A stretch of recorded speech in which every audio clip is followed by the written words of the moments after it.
பிரியமானவர்களே, இயேசு கிறிஸ்துவின் இணையற்ற நாமத்தில் உங்களை வாழ்த்துகிறேன். இந்த மன்னா டுடே என்ற டெய்லி பாட்காஸ்டை கேட்கிற உங்கள் ஒவ்வொருவரையும் கர்த்தர் ஆசீர்வதிப்பாராக. 2 பேதுரு 3வது அதிகாரம் 13வது வசனம் இப்படியாய் கூறுகிறது: அவருடைய வாக்குத்தத்தத்தின்படியே நீதி வாசமாயிருக்கும் புதிய வானங்களும் புதிய பூமியும் உண்டாகும் என்று காத்திருக்கிறோம் என்பதாக. புதிய வானங்களும் புதிய பூமியும், new heavens and new earth என்ற தலைப்பின் கீழ் இன்றைய மன்னாவை தியானிக்கப் போகிறோம். மல்கியா 3வது அதிகாரம் 2வது வசனம் கூறுகிறது: அவர் வரும் நாளை சகிப்பவன் யார்?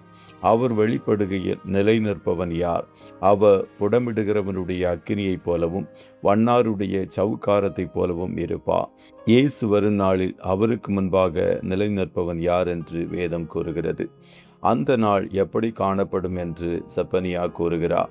அந்த நாள் உக்கிரத்தின் நாள், அது இக்கட்டும் இடுக்கமுமான நாள், அது அழிவும் பாழ்கடிப்புமான நாள், அது இருளும் அந்தகாரமுமான நாள், அது மப்பும் மந்தாரமுமான நாள் என்று செப்பனியா 1:15 எழுதப்பட்டிருக்கிறது. அந்த நாள் ஹிட்லர் காலத்தில் யூதர்கள் கொன்று குவிக்கப்பட்ட நாளை விட கொடியது, சுனாமியை விட பயங்கரமானது, கொரோனா நோயை விட மிகவும் இக்கட்டான நாளாய் காணப்படுகிறது.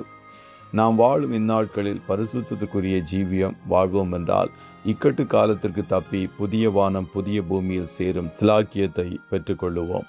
நம்முடைய குடியிருப்பு பரலோகத்தில் இருக்கிறது.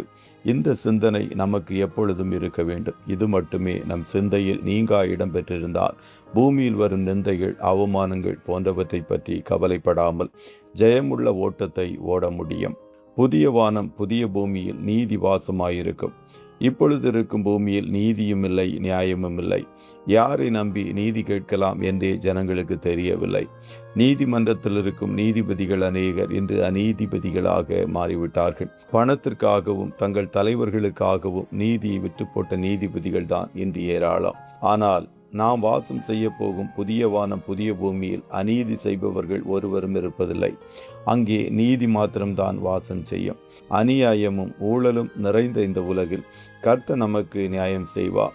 இயேசுவுக்கு அநீதி இழைக்கப்பட்டது. தேவனோ அந்த அநீதியை உலகத்து ஜனங்களுக்கு ஆசீர்வாதமாக மாற்றினார். யோசேப்பிற்கும் அநீதி இழைக்கப்பட்டது. கர்த்தரோ ஒரு நாளில் அவனை எகிப்து தேசத்திற்கே பிரதம மந்திரியாக உயர்த்தினார். உங்களுக்கு இழைக்கப்படும் அநீதியை குறித்து சோர்ந்து போகாதிருங்கள். கர்த்தர் உங்களுக்கு நீதி செய்வார். அநியாயம் நிறைந்த இந்த உலகம் அக்கினிக்கு இரையாக வைக்கப்பட்டிருக்கிறது.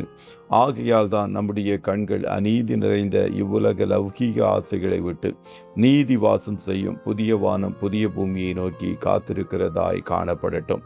கர்த்தர் உங்கள் ஒவ்வொருவரையும் ஆசீர்வதிப்பாராக. ஜெபம் செய்வோமா? அப்பா பிதாவே, உம்மை நன்றியோடு துதிக்கிறோம். இந்த மன்னா டுடே டெய்லி பாட்காஸ்டை கேட்கிற முடிய பிள்ளைகள் ஒவ்வொருவரையும் கர்த்தர் ஆசீர்வதிப்பீராக. அப்பா, நீரங்களுக்காக ஆயத்தமாக்கி கொண்டிருக்கிற பிதாவின் வீட்டிற்காய் கோடி ஸ்தோத்திரம். புதிய எருசலேமுக்காய் நன்றி செலுத்துகிறோம். அங்கே அநீதிக்கு இடமில்லை, நீதி மாத்திரம் வாசமாயிருக்க போகிறதே, அதற்காய் நன்றி செலுத்துகிறோம். இந்த அநீதி நிறைந்த உலகில் நாங்கள் வாழ்ந்து கொண்டிருக்கும் போது உம்முடைய பிள்ளைகளாகிய நாங்கள் பூமிக்கு ஒப்பாகவும் உலகத்திற்கு வெளிச்சமாகவும் காணப்பட்டு நீதியின் ஆயுதங்களையும் ஒளியின் வஸ்திரங்களையும் தரித்தவர்களாய் ஜீவித்து உம்மை பிரதிபலிப்பதற்குரிய கிருபையை பரத்திலிருந்து தந்தருளுவீராக. இப்பிரபஞ்சத்திற்கு ஒத்த வேஷத்தை உம்முடைய பிள்ளைகளாகிய நாங்களும் தரித்து விடாதபடி எங்களை பார்க்கிறவர்கள் எங்களில் உம்மை காணும்படி ஒரு மாதிரியின் ஜீவியம் செய்வதற்கு துணை செய்யும். இன்றைய தினம் உம்முடைய பிள்ளைகள் கையிடுகிற வேலைகளை ஆசீர்வதியும், போக்கிலும் வரத்திலும் உடனிரும். கையிடுகிற வேலைகளிலெல்லாம் காரிய சித்தியை கட்டளையிடும். ஆட்டுக்குட்டியானவருடைய இரத்தத்தின் பாதுகாப்பிற்குள்ளாய் ஒவ்வொருவரையும் கொடுத்து இயேசுவின் நாமத்தில் வாழ்த்தி ஜெபிக்கிறோம் நல்ல பிதாவே. ஆமென்.